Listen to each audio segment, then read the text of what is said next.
And welcome back. Well, how about a below average day today? Yes, 82 degrees was our high here in Hattiesburg, 75 being our low. So 8 degrees below our normal. Haven't heard that for a while. No precipitation today, about a trace, but that actually doesn't register as of 4 p.m. Our time. We're still about a ½ inch above where we should be for this time of year. Tonight's forecast, 73 degrees, so still warm outside, partly to mostly cloudy skies. Those winds will be dying off out of the southwest, less than 5 miles per hour.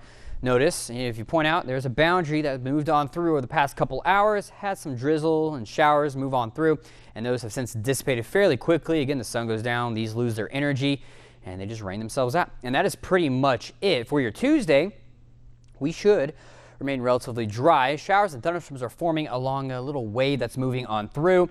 Most of those should remain to our northwest. If they do try and make it down to Hattiesburg and our viewing area, they should dissipate pretty quickly. What's really helping us out here is one, in the mid-levels, we do have some dry air moving on in, and two, the upper level, we still have that ridge we were talking about last week that kind of helps suppress showers and thunderstorm activity.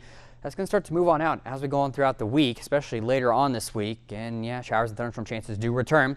Highs for tomorrow will be in the low to mid 90s. Those winds out of the west now versus the southwest. We could actually have some northwesterly winds earlier on in the day. That'll be kind of nice. Still under partly sunny skies.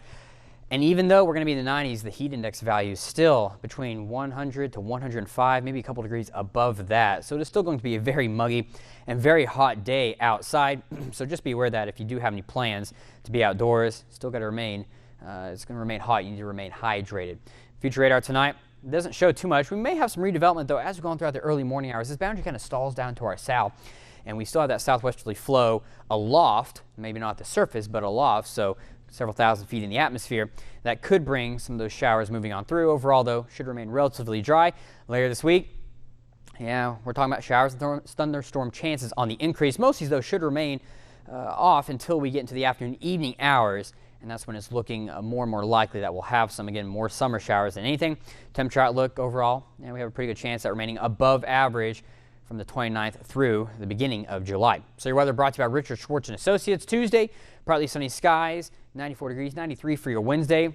And then there on Thursday, even though we're going to be in the lower 90s still, showers and thunderstorm chances on the increase. Going on into your week, and right now, unfortunately, Saturday looks to be the wettest day. Notice temperatures do start to decrease as a front moves on through. Lower 90s for Saturday. And Sunday, we're talking mid 80s. So yeah, a little bit of a change in the weather. And then we warm back up into lower 90s to start off next week.